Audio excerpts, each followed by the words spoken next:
On a recent YouTube video, someone asked, "Hey Jimbo, do you have like a bullet point cheat sheet for like top detailing FAQs that you get asked?" And I was like, "No, but that's a really good video idea." And so that's what we're going to be covering today. Just some very common, or arguably the most common questions I get constantly, even more so now with the product brand. So let's just get right into it. The first one is one of my favorites.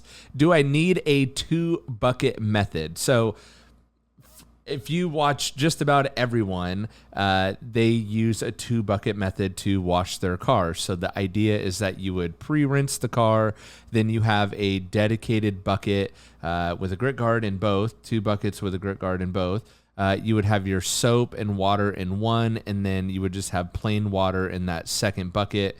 You would pre-rinse the car. You would take your wash mitts, dip them in the soapy water, do, say, a panel at a time. Then before you re-put your wash mitts into the soapy water, you would rinse them in the clean water bucket, and that would free up debris. Kind of the thought behind it is to reduce dirt going back onto the paint, right? So it's became deemed as like the safer way to wash a car.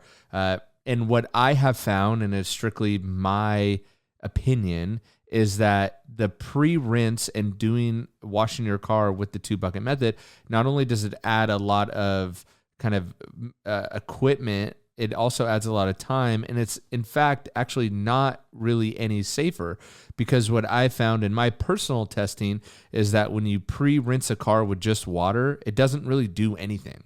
It gives you the illusion that you're doing something, but it really doesn't do anything outside of if you have like heavy mud buildup. But if you're going for just a regular, it's been raining or you've got some weather and your car's just dirty, when you just rinse the car down, it literally doesn't do much, if anything at all.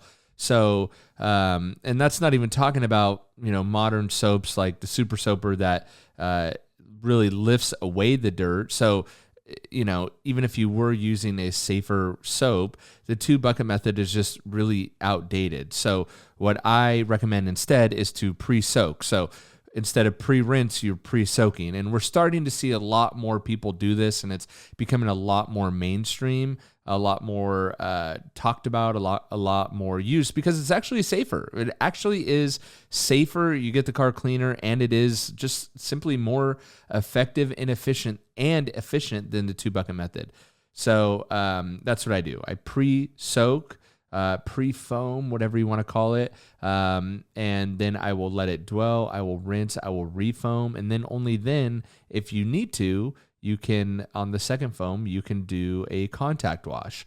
So personally, I don't even use a bucket. I don't use any bucket. But if you wanted a bucket, this is where you could do 1 bucket. So another question I get asked all the time going into number 2 is, how often should I wash my car? Like, what is the optimum amount of time in between car washes? And this is extremely difficult to nail down, because it really depends on a ton of factors. How much you're driving it. What is the weather like where you live? How are you storing the car? Is it in a garage? Is it in a carport? Is it just sit outside? Do you live by the beach? Do you have moisture in the morning? Do you live in the mountains? Do you deal with all kinds of snow? Is it a garage queen? Is it a daily driver? There's just basically a million questions that can spawn off of that one question, right? So this is kind of what I've dumbed it down to, though. If you have a daily driver, once a week is ideal, right? If you have a garage queen, I would say 3 to 4 weeks, right? If you have a daily driver that you park in the garage at night, you could probably get away with like 2 to 3 weeks, right? I always will wash and put a fresh coat of paint protection on my car before a road trip, or after like a gnarly rain, or if there's a bunch of road salt on the road. I will always, especially during wintertime, I always add paint protection, just because, for no other reason than it makes it easier to wash the next go around, right? So my pro tip on this is, don't wait until the car looks totally thrashed, right? Dirt does cause damage. And so not only is it unsightly, but it's just not good for your car either. So Moving on to number 3, do I need to clay bar my car? So what does a clay do? Clay removes the bonding contaminants that soap doesn't. So the roughness in the paint, if you have a light color car, sometimes you see like little orange, red, black, gray speckles in it. You could do the classic like plastic bag test where you take like a Ziploc bag and put your hand on it and then feel the paint underneath it, or feel the paint through the bag to see if it's rough. But mainly you usually know if your paint is rough. So you definitely do not have to clay bar your car every car wash. And in fact, if you're using something like Toughest Shell as a paint protectant or the Gloss Boss, you really don't need to clay bar your car very often, maybe once a year. Again, it kind of goes back to what are the elements that your car's in, how often are you driving it, and what are all those like, right? So if, again, it's garage that night, or it's a garage queen or a trailer queen even, and you only take it out in the summer months, all those things, come into consideration. But what I recommend is just kind of maintaining your car so you don't have to clay. Claying's a lot of work, or it can be a lot of work. But here's a little pro tip. If you use a clay mitt, it is a little bit less work. And I actually have some videos on how to clay with the foam, with the Super Soaper. So because the soap works so well at cleaning the car, what you can do is the first pre-soak washes away 90% of the dirt, 99% of the dirt, depending upon how dirty the car actually is. And so on that second foam, you could actually use the foam from the Super Soaper because it has so much lubrication that you could actually clay, even spot clay, when you're that second foam on the car. And it's actually a quicker, more efficient way to do it. So number 4, what's the difference between a wax, a sealant, a ceramic coating? What's the difference? I don't know. There's so many options. Graphene, triphene, there's all this stuff, but which one is ideal for my situation? And that becomes the problem with doing an FAQ oftentimes, is it depends on your situation and what your goals are and what you're looking to get out of it. So I'll break it down for this. Wax is old school. You get that warm shine, but you're honestly going to get 3 to 4 weeks worth of protection, and that's about it. Whether that's a high-end, fancy, exotic Brazilian carnauba wax, or the turtle wax graphene paste wax, you're gonna get about 3 to 4 weeks worth of protection. It's just the nature of the chemistry of a wax. A sealant introduces in synthetic elements, and that is going to boost your durability, I guess you could say. But honestly, liquid paint sealants aren't even that good. You're probably going to get maybe 6 to 8 weeks worth of protection out of that. So sometimes not worth the extra effort that they are. Ceramic sprays, ceramic spray coating are going to be a lot longer. You're usually going to see the 6 month to 12 months. They're much easier to apply than the old school waxes and old school sealants. I would just skip sealants altogether. And then a wipe on ceramic coating, small glass bottle, is going to be your best paint protection outside of something like a clear bra or PPF or anything like that. Something like Toughest Shell is going to beat a wax in every category and honestly in every way for the vast majority of people. And so that is what I would definitely recommend. So number 5, can I use dish soap or household cleaners? Why? Why would you do that? Why would you do that? No, you don't need to use dish soap. Is it harsh? Does it strip? Maybe, maybe not. But you know what it does do is it dries out everything else. Dries out your trim. Household APCs, they're going to streak, they're going to damage, they're not designed for that. So just always use products that are made for cars. Why try to cheat it? There's so many good options for car care products. There's so many good options for brands out there that are trying to help, that are selling you their products, that demo how to use their products. It's like, why go for the household cleaners? Just don't do it. So unless you want to strip some old wax off your car, dish soap can do it. I just wouldn't use it for regular washes. Growing up, I did. And honestly, after a couple years of doing it, you start to see the color come off on your towels, and your paint starts getting dull. So like in a pinch, can you do it? Yes. But honestly, why? If you're listening to something like a podcast about car detailing, you're in it, you're in the thick of it, just use the resources. Me, for example, I'll speak for me instead of any other brand. Like all I do every day is try to figure out how to make better products, my current products better, and then create content to give you more information about how to use products. Like I'm in it deep, and there's a lot of other people just like me that are doing the same thing too. And our sole focus is to make better products to clean cars, right? So I don't think that Dawn is doing that. They're focused on dish soap and how to, make it so that you could put a super dirty dish into the dishwasher without having to scrub it and it comes out clean. That's what they're worried about, right?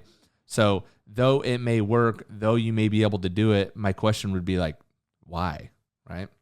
So, all right, off that soapbox. Number 6, what is the best towel for drying, or should I use a chamois?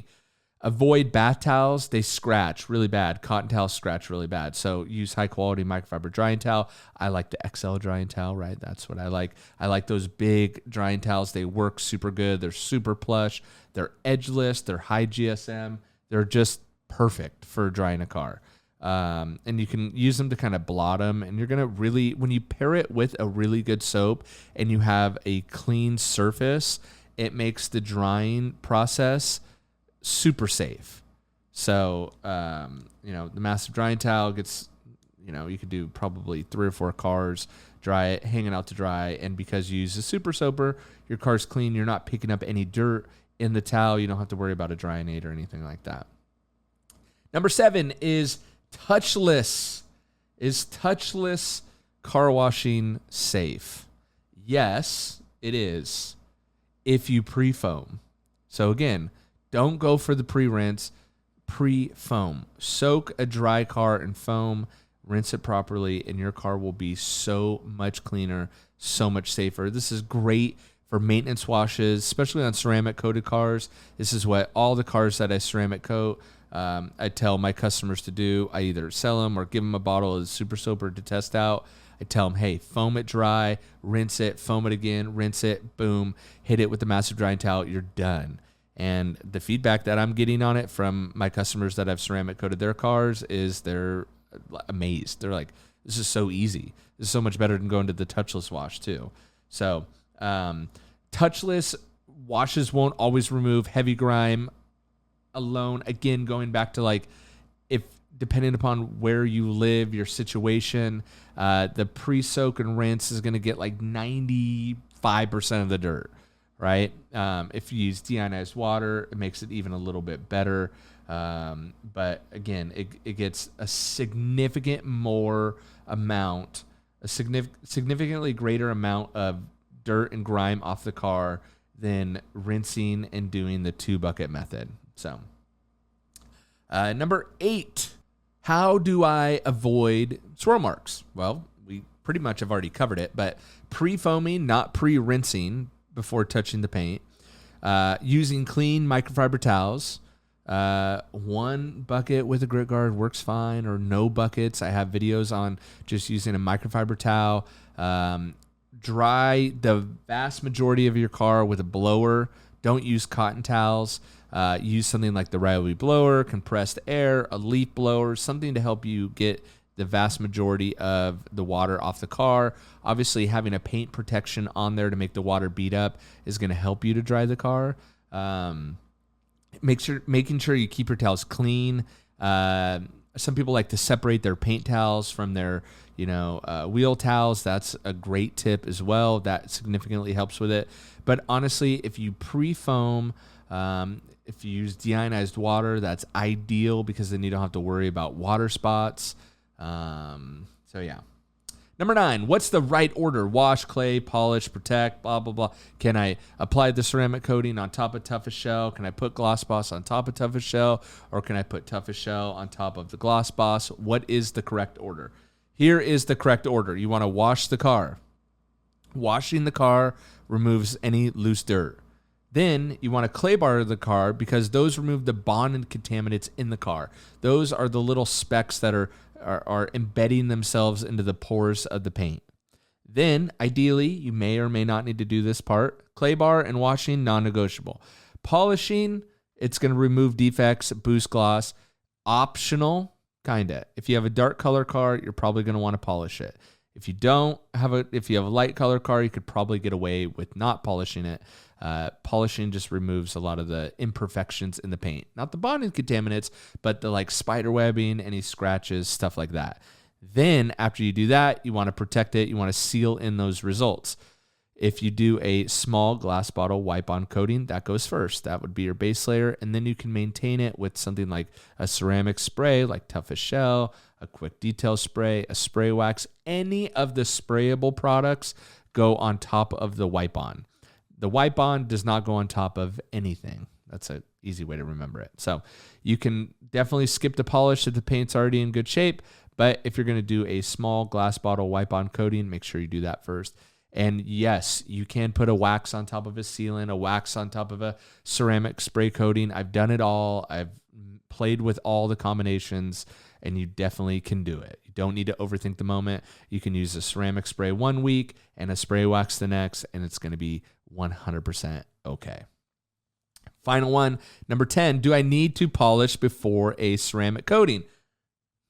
Well, I think I did a whole YouTube video just on this one FAQ, this one recommendation alone. So the quick answer is not always required, but it's usually recommended because polishing removes the swirls, maximizes bonding, and is going to remove any of those imperfections. So if you have a dark color car, an easy way to think of it, if you have a dark color car, like we've already talked about, chances are you're going to want to polish it because you're going to be able to see some imperfections, especially in direct sunlight.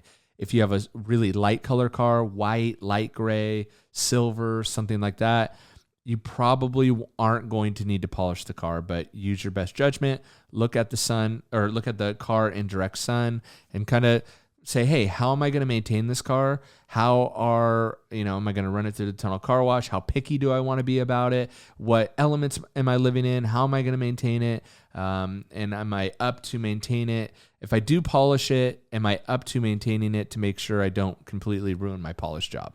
Right? So if you are going to polish it, just use a one-step polish like the Picture Perfect polish. It's quick. You're going to get the results that you want. You don't need to do an IPA wipe before a ceramic coating.